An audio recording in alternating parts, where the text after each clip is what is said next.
Welcome back, Wargamers. So I am almost done with my Saxon warband I've been working on for, I don't know, it's been like a year. Kind of a ridiculous amount of time for only 24 figures. But I finally am ready to mount my warlord to his base, but I want to do something special for him. You know, he's a leader of this warband I'm calling the Flower Power Team, because I went a little crazy on the flowers, as you can see back there. But I want to base him to make him stand out. So I'm going to use some cork board here, and I'm going to cut it to various shapes, stick it on a 40mm circular base, and hopefully I'll kind of have like a nice little mini diorama for my warlord to sit on with the standard bearer, and he'll look pretty epic as he's raising his sword in victory with the banner flapping behind him. So that's the plan. And again, I haven't seen this used very much with historical command bases. You know, if you do a Google search of Cork Board on wargaming bases, you'll see tons and tons of fantasy stuff, not too much of historical. So I'm going to try and use this stuff out, and hopefully, if you like how it turned out, you'll use this stuff too. You can get this cork board really at any hobby shop, craft shop for a few dollars, and it really does make some really kind of good looking flat rocks that you can base your miniatures on, which again, if you're just using real rocks, it's kind of hard to find something that is flat enough for you to really base them on. So and it's easy to work with. I'm just going to be using some scissors and a hobby knife, and that'll be pretty much it. And then I'll prime it, I'll dry brush it, and then I'll place some nice shrubs around it. So the first thing I'm going to do is I'm going to just cut out a piece of corkboard, kind of in a rough shape that I wanted to place onto my base here. Now, one thing I like about this corkboard is a lot of times you'll see with, I don't know, the pro painters out there, they'll have the cork kind of hanging off the edge, and I kind of like how that looks, so I'm going to kind of make it this odd shape, a little bit of it hanging off, like kind of like it's a rocky overhang. And again, I'm just using my scissors. I'm just cutting out the rough shape. I'm going to kind of texture the rock later with my hobby knife. Right now, I'm just thinking about composition, where I want the cork, where I want my figures, and I've decided that I kind of want like a dual rock face here. So I'll have one guy standing on one part of the rock and another guy a little bit higher up, my warlord. So again, when you're doing this, test out composition, get something that you think looks good. So in the end, I decided on this. So I'll have kind of like, you know, these double layer of a rock face with some of it jutting out.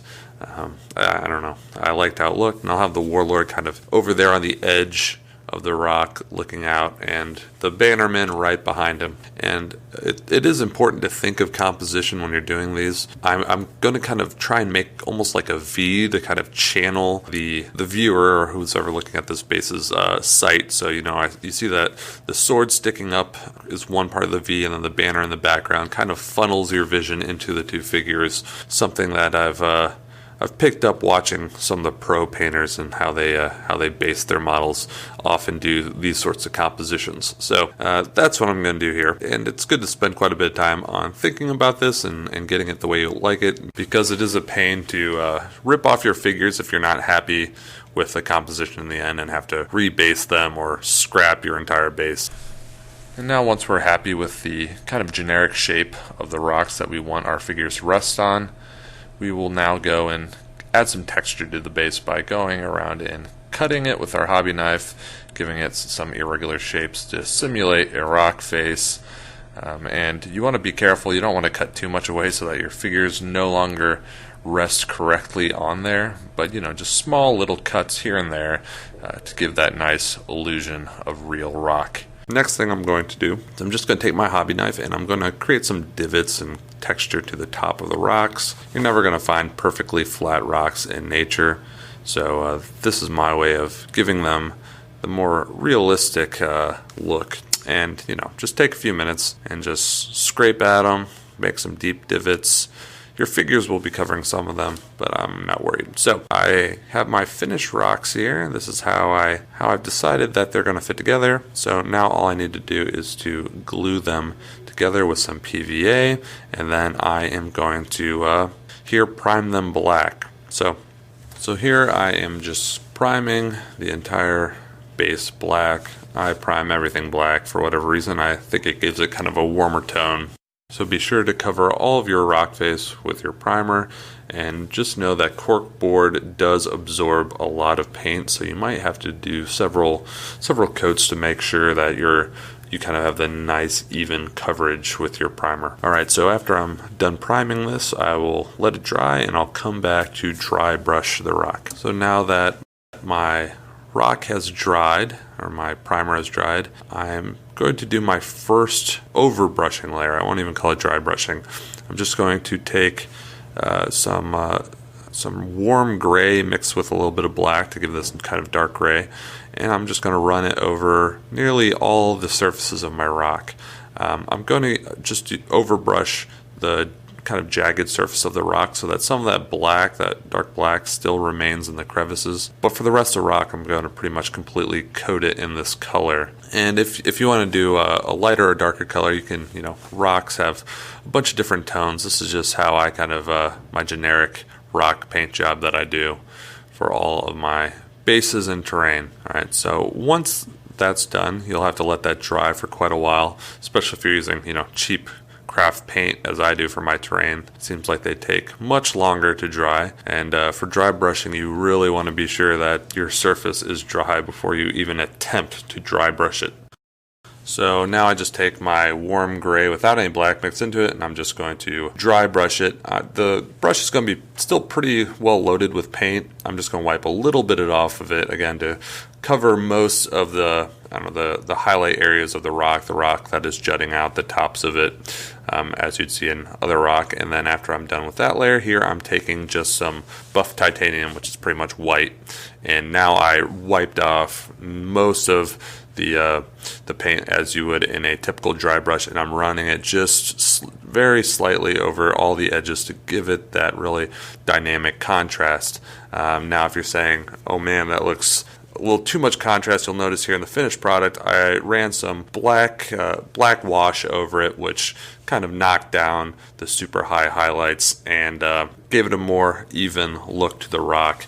And then I took my figures and I mounted them on there. I added a little bit of sand around their bases so they wouldn't be as noticeable, and again just did the 3-step base and highlight color to match the rock with the gray there. And so here's kind of the composition I decided on. I actually had to add a bit of cork.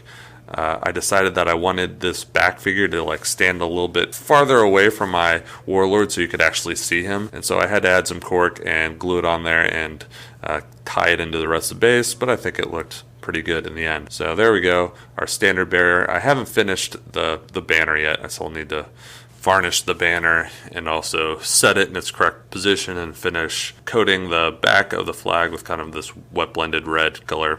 But it's good enough for now. Right now I want to finish the base by adding a bunch of foliage to it. Again, kind of the theme of this army that I kind of came up with is a bunch of guys in an English meadow in spring. And having been to England in my youth quite a bit, I always loved the Lake District where all these wildflowers were in bloom. So that's why these guys look like they're fighting in a botanical garden. Just kind of what I thought would look good for this army. So I'm going to go a little overboard in the amount of foliage I'm going to put on my warlord's base. You can, again, put much fewer or to whatever aesthetic pleases you as far as how crazy you go with the basing. But anyways, I'm just going to take a bunch of these different grass tufts that I have lying around. I think they're all army painter, and I'm just going to place them around my unit to kind of tie them in with the rest of my army. So I'm putting this piece of grass right here to kind of hide his baseline, which still was a little visible there.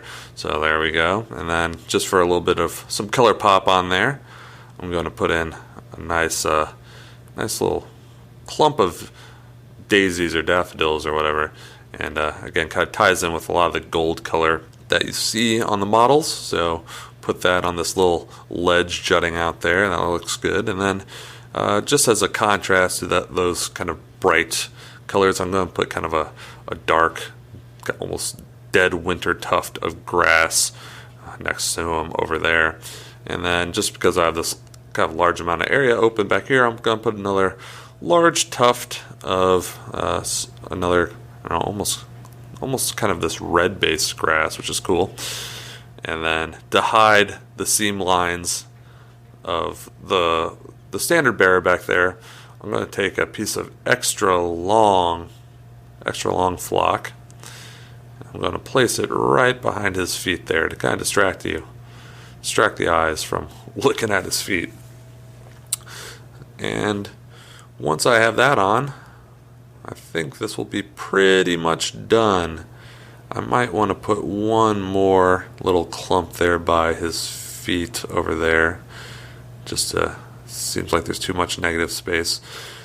And then I'll be done. Again, I like to go overboard with my foliage. I'm not gonna lie. I love putting little clumps of grass everywhere. You can you don't have to. You can just put a little bit of flock here or there, and it will still look pretty good. So there is my warlord. You know, I think this cork board method of basing looks great. In fact, I'm planning on doing an army of Picts, or Scots in the future. And so, I think I might base like all of them, since they're kind of Highland figures. I might base all of them on just like a single layer of cork board. All right, it's kind of an overall theme of that army.